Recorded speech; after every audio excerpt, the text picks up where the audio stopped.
33 বলে 82 রানে একটা বিশাল ইনিংস খেলেছে সাব্বির রহমান, যেখানে 9টা ছক্কার পাশাপাশি 3টা চার মারার একটা অসাধারণ ম্যাচ আমাদের উপহার দিয়েছে সাব্বির রহমান।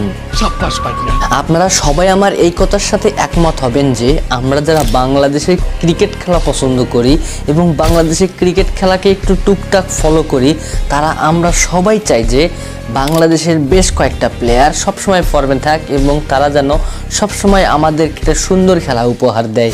তাদের মধ্যে অন্যতম হচ্ছে সাব্বির রহমান, লিটন দাস, সৌম্য সরকার। এই কয়টা প্লেয়ারকে আমরা সবসময় চাই যে তারা বাংলাদেশের মাঠে থাকুক এবং বাংলাদেশকে একটা সুন্দর খেলা উপহার দিক। সঠিক বলেছেন। সাব্বির রহমান, লিটন দাস এবং সৌম্য সরকার যেন তাদের ক্লাসি পারফরমেন্স দিয়ে বাংলাদেশকে একটা ভালো ম্যাচ উপহার দিতে পারে, এই প্রত্যাশায় আমরা সবসময় করি। অনেকটা দীর্ঘ সময় ক্রিকেটের বাইরে থাকার পর হঠাৎ সাব্বির রহমান আজকে একটা অসাধারণ ইনিংস খেলেছে। এইটা বাংলাদেশি ক্রিকেট ফ্যানদের কাছে একটা অসাধারণ মুহূর্ত ছিল। হ্যাঁ ভাই, ঠিক আছে, 100% ঠিক আছে। যারা ক্রিকেট খেলাকে পছন্দ করেন তারা অবশ্যই সাব্বির রহমানের এই কামব্যাককে 2025 সালের সেরা কামব্যাক হিসেবে গ্রহণ করবেন।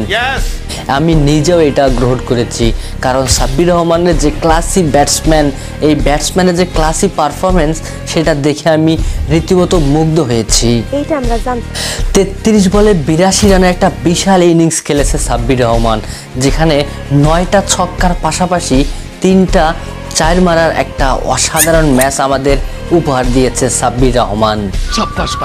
সেই আগের সাব্বির রহমান যেন আবার নতুনভাবে ফিরে এসেছে। তার ক্লাসি পারফরমেন্স প্রতিটি বাংলাদেশি দর্শককে মুগ্ধ করতে বাধ্য। তার আজকের যে শটগুলো খেলেছিল একদম অসাধারণ। যদিও মাঠ একটা তুলনামূলকভাবে ছোট বিষয় হিসেবে দেখা যায়, তারপরেও তার ক্লাসি শটগুলো ছিল অসাধারণ। সঠিক বলেছেন। কেমন এনজয় করেছেন সাব্বির রহমানের এই 33 বলে 82 রানের একটা বিশাল ইনিংস, অবশ্যই সেটা কমেন্ট বক্সে জানাতে ভুলবেন না। সাব্বির রহমানের সাথে লিটন দাস এবং সৌম্য সরকার এবং বাংলাদেশের প্রত্যেকটা প্লেয়ার যেন বাংলাদেশকে সুন্দর সুন্দর ম্যাচ উপহার দিতে পারে, এটাই সবার কাছে প্রত্যাশা থাকবে। তো আজকের মতো এই পর্যন্তই। সবাই ভালো থাকবেন, সুস্থ থাকবেন। আল্লাহ হাফেজ।